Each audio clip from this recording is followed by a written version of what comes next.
Hello, this is Mike Friday with the Nickel Independent Film Festival. Thank you for joining us for this virtual Q&A with Adrian Wills, the director of A Quiet Girl, which will be screening at the LSPU Hall on Tuesday, June 11th at 7 p.m. We hope to see you there.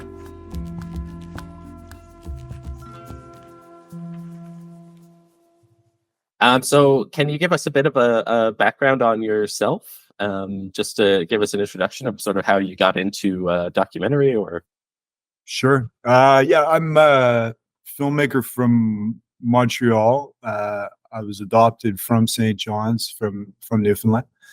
And I've been making films, I guess, since I was probably about 18. And I did both fiction and documentary consecutively, like at the same time, I guess. And when I got out of film school, my first documentary film, I made a film about a circus school in Montreal for Bravo Fact. And that got me the attention of Cirque du Soleil. And so I started working with Cirque du Soleil, and I worked with them for like 14 years as kind of their go-to filmmaker. I wasn't on staff, but they just kept calling me for all their projects. So I did, and through that, I had these amazing experiences because they would kind of give me carte blanche to do what I wanted, and I would be able to shoot a lot, and they put me in situations that were really amazing. So I did a film where I followed the Beatles, show with Cirque du Soleil called All Together Now, which was like a 2-year process. The head of Cirque du Soleil decided to be a space flight participant, which is like a space tourist.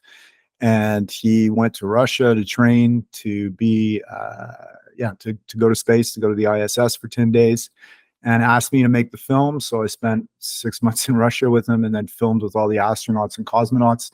I filmed a bunch of different stuff for them. And then I've done a lot of other documentaries as well, like with CBC and in French as well with Radio Canada.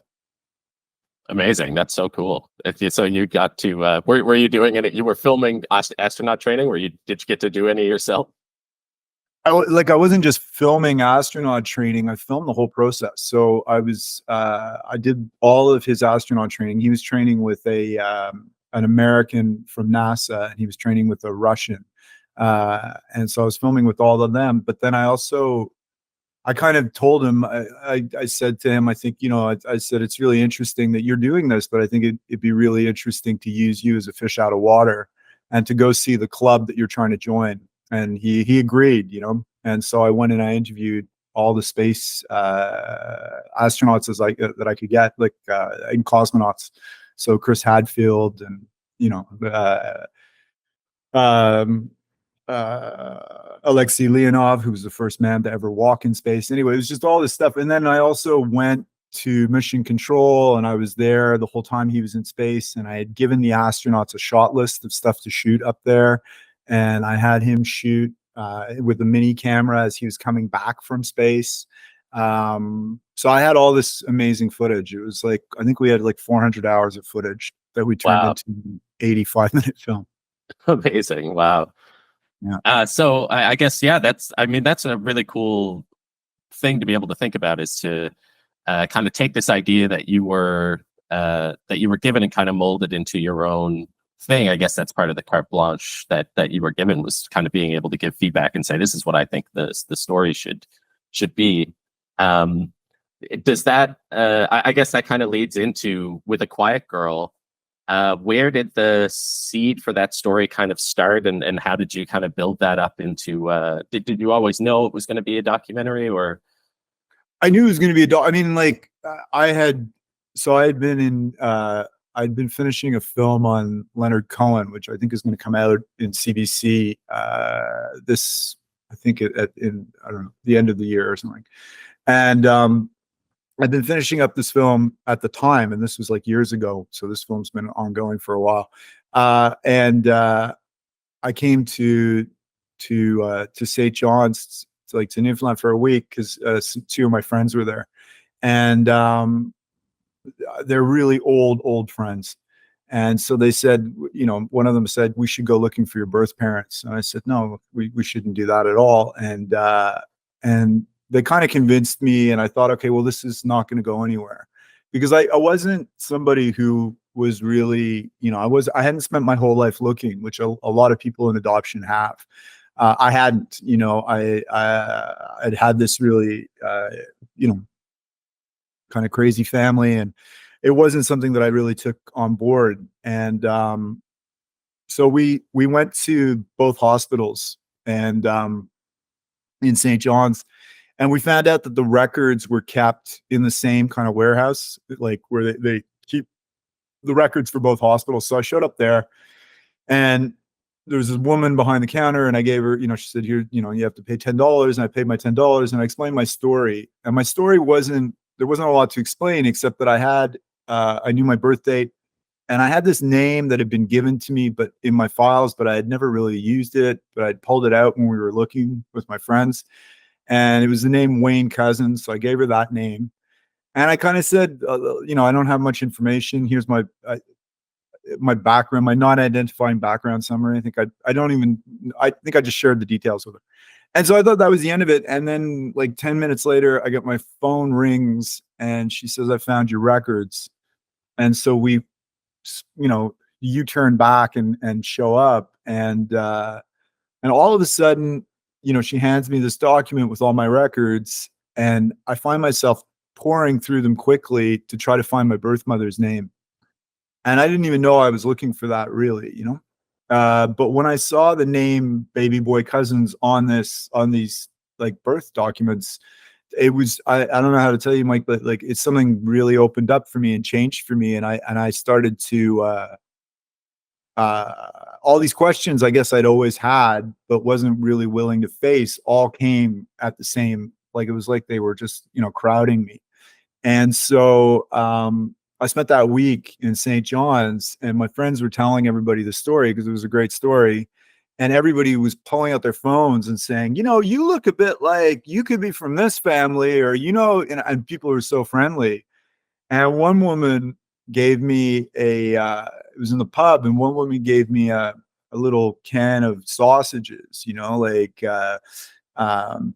the little sausages that you have at Christmas. And she said, in Newfoundland, these are a delicacy for Christmas. We always have them, and I carry them in my purse because, they make me feel like I remember the special day kind of thing. And I want you to have them because, and I hope you really find what you're searching for. And it was either her or her friend who said, VOCM used to have people come on, and they would tell their story and would go out into the radio. And I said, what's VOCM? And they started to explain to me what it was.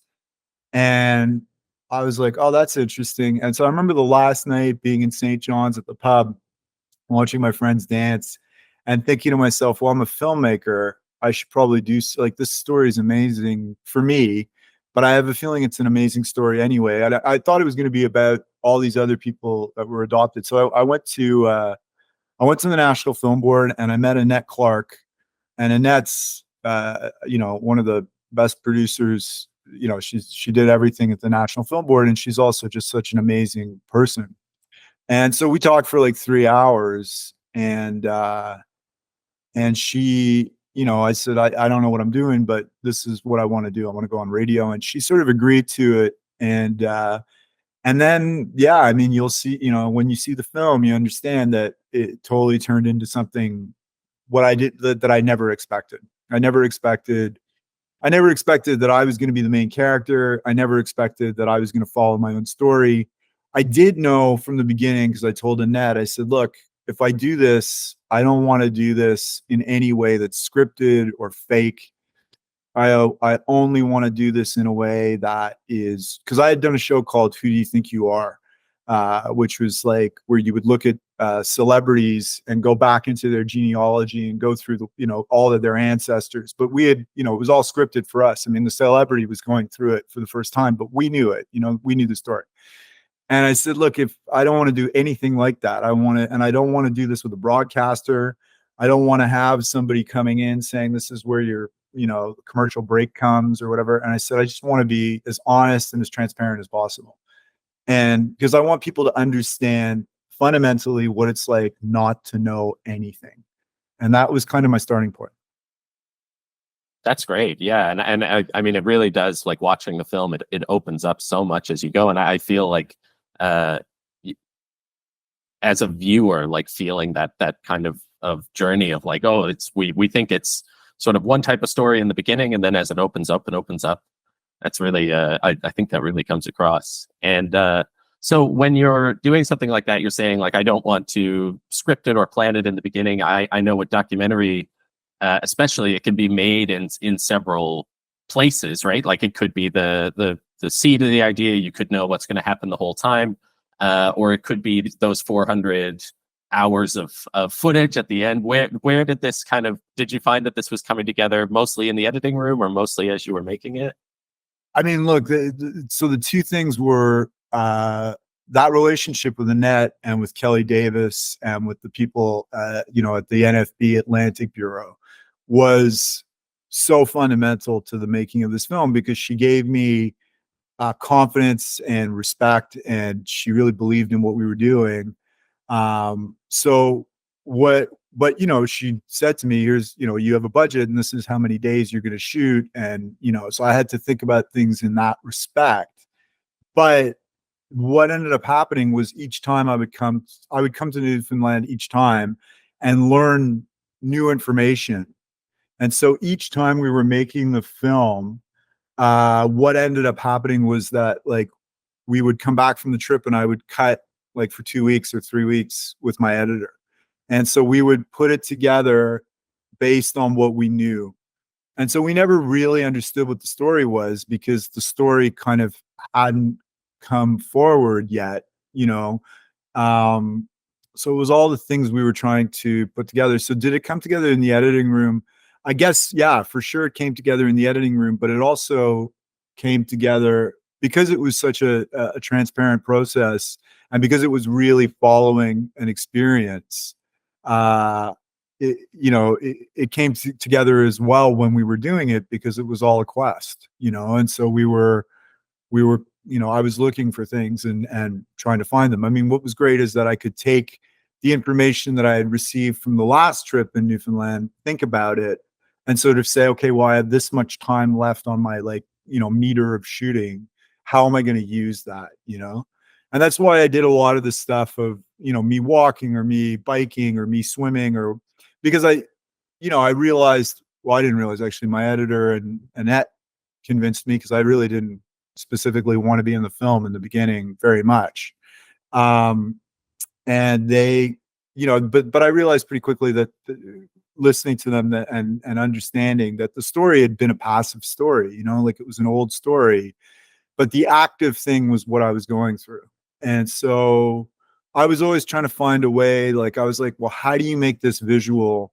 How do I make what I'm going through visual? How do I translate this to a viewer so that they understand, so that it's not just like a podcast or something? And I mean, luckily I had, whatever it is, 25 or plus years of experience of making films. So I had done a lot of different things, so I could try different, like, I knew where I wanted to go. And I'm pretty instinctive in the way that I shoot and the way I think about stuff. So yeah, that's kind of what ended up happening. It was like writing it as I was shooting it, and then writing it in the editor. Very cool. Was there a key point in the process? I know you said it was your editor and Annette who kind of pushed you into that role, but was there like a key point in the process that kind of made more sense to you? So my editor, her name's Heidi Haynes, and I've worked with her, like, I think I've done 14 projects with her. Like, I did the Beatles film with her altogether now, and then I did so many other things with her. But even the space film, which was called Touch the Sky, at the beginning she wasn't that interested in doing it. And then because it took me so long to edit it, 400 hours, Yeah. when my first editor left, because he had another gig, because he had spent all this time with me, not because he didn't like what we were doing. Mm-hmm. We left with like a 4-hour assembly, and she watched the 4-hour assembly and said, you know what, I'll come on board, this is really interesting. And so then we shaped that together again for months. So I'd worked with her so hand in glove for so long, and she was the one who early on in the process when I went to meet Ellen, which was like, it wasn't even part of the shooting. It was part of what the NFB calls the development shooting. So they had given me like, I think they gave me, I think the first time we shot was with Gina and Farrell and Michael Crummy, the first time. And then the second time we came back and we shot with Ellen. And Ellen, when I knew that, because Ellen had contacted me, right? And once she contacted me, I contacted Annette, and they said, okay, look, we're going to give you a little bit more money for development. We're still not sure where this film's going to go, but we'll give you some money to come to Newfoundland and spend, a day here or whatever. And when I spoke to Ellen, she sort of said, look, I don't want to do this on camera at all. And so I said, no, I totally understand. And I'm not even sure we hadn't spoken by phone. We only spoke through email. And when I told Heidi, and I was coming at it from the perspective of somebody who was adopted that was going to meet somebody from their family, which I never expected. So I was just like amazingly, like I was really, I was blown away emotionally. So I was going through an emotional experience. And Heidi said to me, well, I mean, if you don't shoot it, what are we going to do? And I said, well, they don't want to shoot it. And she said, well, why don't you see if you can record it? And I said, okay, I'll see if I can go back to them. So that right there was her idea, to record it and to put that. So like, I asked them to do that, and they kind of, like, Ellen agreed and Mara agreed. And so we had to mic them up and mic me up. And I'm wearing like the backpack with all of the recording stuff, and I'm recording my own stuff, but I'm also going through this experience for the first time, meeting a family member who's telling me this story. So yeah, if I didn't have the team I had with me, I don't know, like if I would have come up with that idea or not, because I wasn't, I was like emotionally laden with the experience. And so it really does speak to, in documentary, how you need to surround yourself with people who really love the project and who want to work with you and who want to, make this the best that they can. And yeah, that was, I would say, one of the pivotal moments, because it also became kind of this, because of the fact that Ellen didn't want to be recorded, it changed the nature of the film and the storytelling. And so it became like we were, as I said, we were writing as we go. So we knew, I was like, okay, well, we now have this element, which is a whole different element. How are we going to incorporate this, and also Ellen couldn't give me as much information as I wanted. But also gave me, just because she had been out of contact with Mary Margaret, with my mom. And so, but she could, and then she also, like, I mean, just to speak to the generosity of Ellen, she agreed to meet with me. She'd never met me. And then she tells me, this really kind of tragic news. And I just thought, and she shows up with this book of photos and the story and like that she's written out. And I mean, the amount of generosity that I received from my family is, overwhelming. Yeah. Wow. Yeah. That is really amazing. There is, I guess with Newfoundland and small towns in Newfoundland, especially, there's a reputation for that kind of like kindness and that giving. And do you feel like that led a lot to the success of the project, or like, can you speak a bit to that? Oh yeah, for sure. I mean, that I think that's one of the most amazing things about the project. Sorry, is that everybody that I met, they weren't specifically interested in making a film. Nobody really was, to be honest. They were just interested in helping me, and like Michael Crummy, when he came on board in the beginning, he was a friend of Annette's, and we just had one conversation, but we really connected on that conversation, which is, the conversation you see.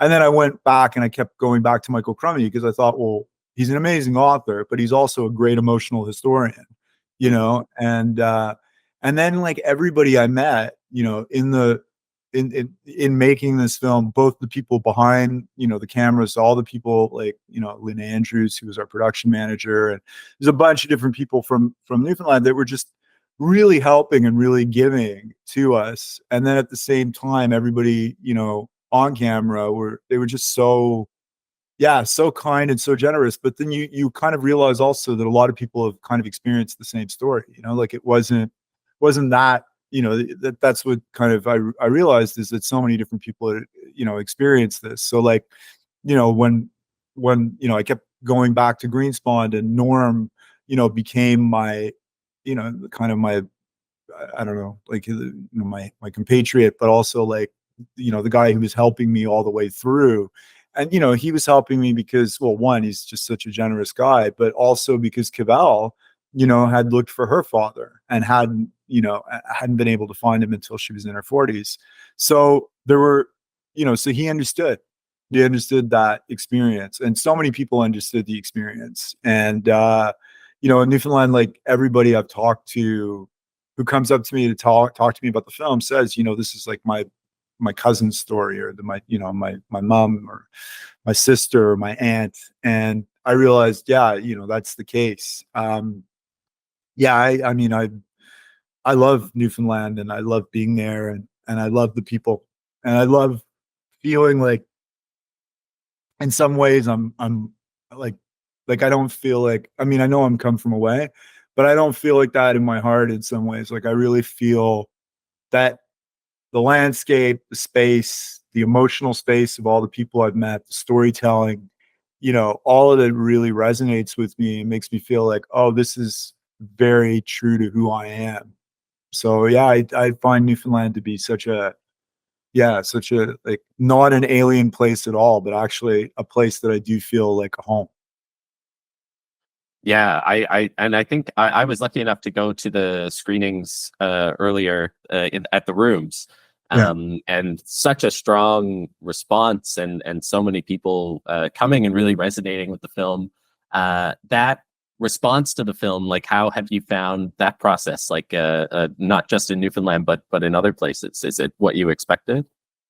Yeah, I mean, it's really difficult because I'm not a person who's fundamentally that open. I'm pretty private about things. So, having people write to me on Facebook and tell me how they feel or tell me about their story, it's pretty like amazing, but also strange sometimes, because I think, oh yeah, that's true. Because I've gone through this experience, and it's really led to a whole world, right? Like I have a closeness with my family in Newfoundland. I have a closeness with Joanna. There's a love there. We talk really quite often, and there's a real sense of respect and caring. So I almost kind of feel like I've moved past, in some ways, a lot of the things I went through in the film, obviously. But then people who write to me as if I'm still going through it, which is interesting. But yeah, I mean, I went on there's a podcast called Adoptees On, and I went on this podcast, and it's like it's a pretty big podcast dealing with adoption. I think they get like 25,000 people a month, and it's like 2 million subscribers or whatever.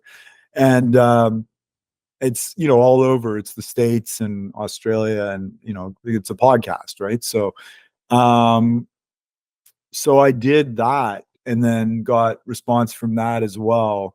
And so yeah, there's all these people who are watching the film saying, wow, this really resonates with me, or I really thank you for this, or I'm looking now and this gives, makes me feel this, or there's so many different people that have so many stories, like all different people, like Valerie Andrews, who's dealing with like she's head of essentially the adoption group, like the Canada adoption group, where they're trying to get the Canadian government to apologize the same way Australia apologized to the women who were in forced adoption. And she was the one, I think Valerie came up with the statistic, having done her PhD, or I think she just finished her PhD, saying that like 300,000 people are searching in Canada, so there's, and then you look at somebody like Anne Roan Sheldon, who she's in the film when she started the Newfoundland and Labrador adoptees group, which like when I was doing the film was, I think 9,000 people, and I think might be up to 14 now. And she had just started this because like she was looking, and so she just started a group on Facebook to try to, you know, find a way through. So yeah, I mean, the amount of people that it resonates with, but also like how complex and complicated the story is, and how it's not like just a one, you know, I think this about adoption. And I think that if anything our film does is, I think it shows the nuances involved in the adoption process, both for people who've adopted and for people who are adopted. But I don't think the film's just for people who are adopted. I think it, you know, it resonates with people who are searching in other ways, and you know, a lot of people do. So yeah, I don't know, the people, the story. I mean, it's a film. It's a story that I'm really proud to have shared, because of, not because of my part of it, but because of all the people I met and how they were so instrumental and so generous. And I think that's something to propagate to other people, you know, that we really do help one another in that way, and really can, you know, change people's lives. Yeah, I really seeing the response from the audiences, and even people who I've talked to, just talking about the film, and people who I've known for so long who I had no idea had a connection to this thing, like how deep it ran through Newfoundland. I've been here for, you know, basically my whole life, and even that was really eye-opening for me as someone who has really no connection to adoption or those stories. To really see that open up is really amazing. Yeah, I agree. I find it amazing as well. Like, and it continues to amaze me, really. Well, that's great. Is there anything else that we didn't touch on that you'd like to comment on with the film, or any sort of closing remarks? I mean, just that I'm incredibly thankful to Newfoundland for what I was given, you know, in making this. I'm so thankful to, you know, my family that I met. I'm so thankful to, you know, to be able to share Mary Margaret's story with like the audience. And I'm really thankful of what the NFB in the Atlantic Bureau did for me. But also, I think, you know, if people are watching this and either they're searching, or, you know, yeah, you know, I think that, you know, I heard Anne Roan Sheldon on VOCM. That was one of the reasons I decided to go on. And she basically said something along the lines of, you know, if you want to start searching, you know, now is the best time, because the clock is kind of ticking. You know, people are getting older, and your story, you know, and you may not be able to find the answers you want. And so I would, if somebody is searching, I would kind of encourage them to take that into consideration, because I think that there is so much you can gain from this experience. Like for me, this experience has fundamentally changed me in ways that I never expected. It's changed the way I make films. It's changed the way I see everything, really. So it's it's incredibly pivotal. Well, thank you so much for coming to talk to us, and thank you. We're so happy to get to screen A Quiet Girl. Again, to everybody watching, this has been Adrian Wills. Thanks again for talking to us, and please, if you're watching this, make sure that you get out and see this film. Thanks, Mike. All right, thank you. Okay, cheers. So that was Adrian Wills, director of A Quiet Girl, which you can catch on Tuesday, June 11th at 7 p.m. And we hope to see you there. Bye.